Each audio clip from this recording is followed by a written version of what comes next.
So, as you can see, the car is not in here. I just took it for a light spirited drive that I don't believe we recorded. No. And I broke something. So, a lot has gone on since Mondello. We've been hard at work and probably not doing enough filming, but we have been flat out. There's been a lot of late nights, but we've done a big push for Blyton. Blyton Park's now less than it's about 2 weeks away. It's not this weekend, it's next weekend. Yeah, it's next Sunday. So, yeah, essentially what the main objectives since we left Mondello were was to lose weight and get the brake bias sorted. And that's pretty much what we've done. We've skimmed the bonnet even more. There's nothing left of it now, really. No, there really isn't. It's a sheet that it's literally just clips in, and it is safe. You may see that is one skimmed door.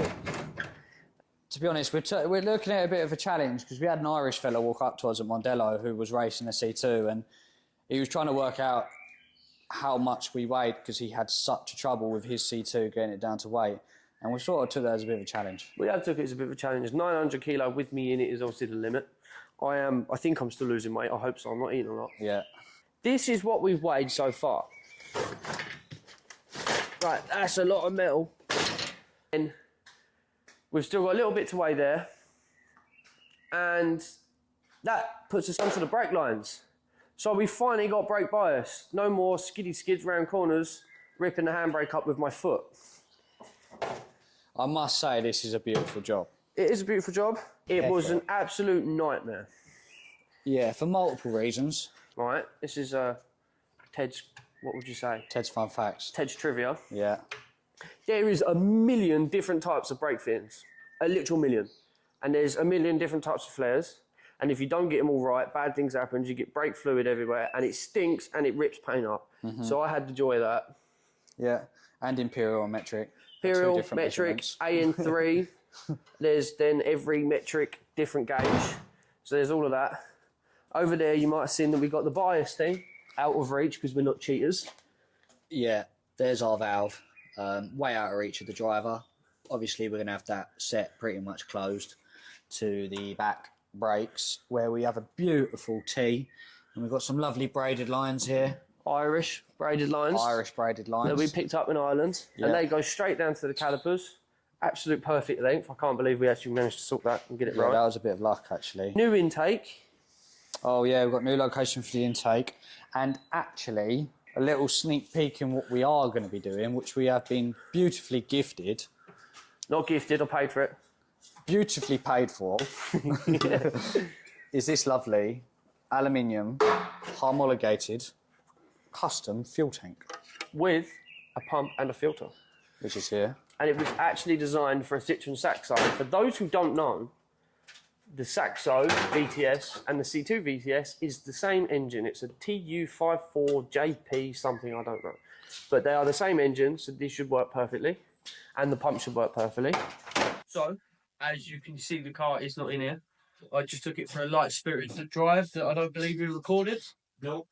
And I broke something. What has broken? I noticed about halfway through driving it, well, towards the end of driving it, that it become really stiff to try and change gear, which became quite awkward. So I then thought, all right, something's wrong. So I did another lap just for good measure. And as you can see, down here, this is broken off. That's broken off.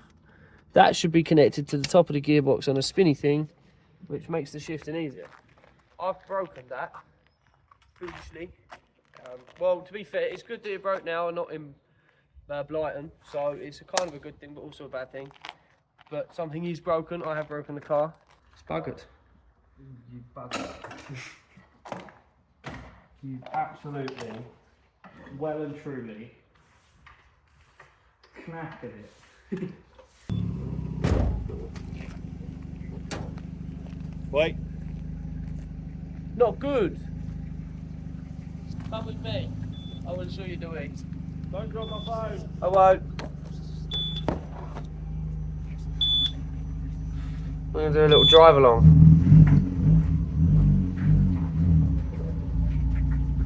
What a beautiful sunset to break your car in. As you can see, really have skimmed that door. because we've got a lot of wobble in it. But that's not important right now. I think we'll try and pack that out somehow. This is where I'm going to wash the car. And yeah, that'll do. So, I'm here today at the unit because Ted has once again broken the car. Not just the gear linkage. Well, let me show you. He broke... I'm not actually 100% sure what this part is called, but this sits on the gearbox, and one of the gear linkages, or one of the cables, is connected to the gearbox, and then that is also connected by this little device, like that, from that one to this one. I think this is it's basically a weight. I think it's got something to do with centralizing the gear stick. When you pull it out of gear into neutral, it sits in the middle and this helps it. I've no idea what it's called. Anyone that knows, pop it in the comments, because I'd love to know what this is called. But yeah, he snapped that. That's not the issue today. That is an issue today, but that's an issue for later on. The issue we have today is we've done another top mount. As you can see, I can get you right in there. It's broken. I think we did it at Mondello yesterday, or the day before, and it was noticed yesterday. So, yet again, we're doing another top mount.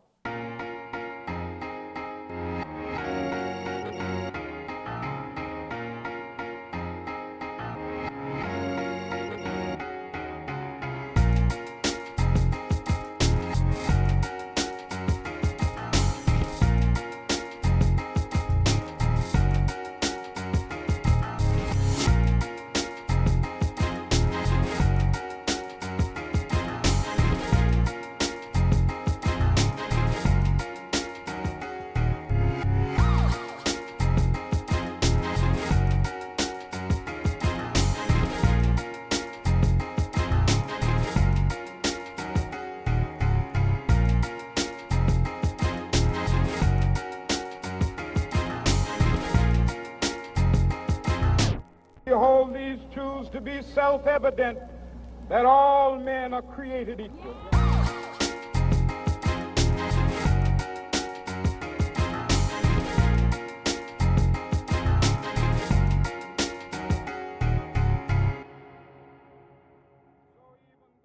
So, we are out with the old. That is definitely the culprit, because this is the old one that we pulled off. Got a nice kink bend to it there. And then this is the one off the donor car, and it's nice and straight. So I just need to stick this one back in there. I might run a little bit of white grease, or I've got some silicone grease somewhere, just to make sure it's all nice and lubed. Whilst it's off, I can do it, so I might as well do it. And then smash it back in. Good news, we have gears back now. Fit the new cable in.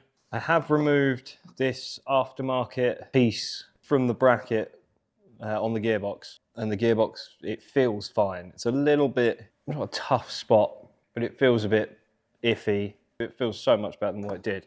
And it's all buttoned up. What are you doing, Ted?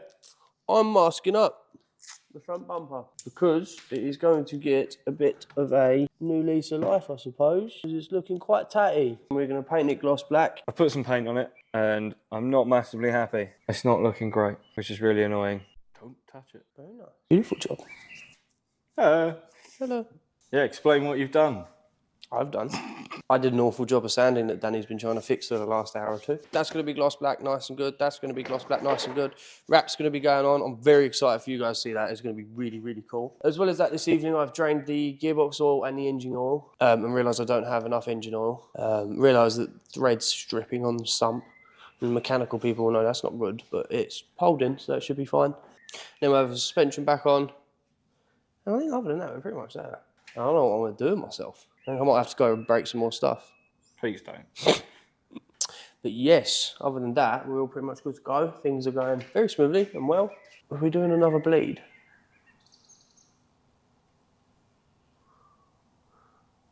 No. No. No, we've done a bleed. Happy about that. Yeah. Very happy about that. And with that, I'll see you guys in a bit. it.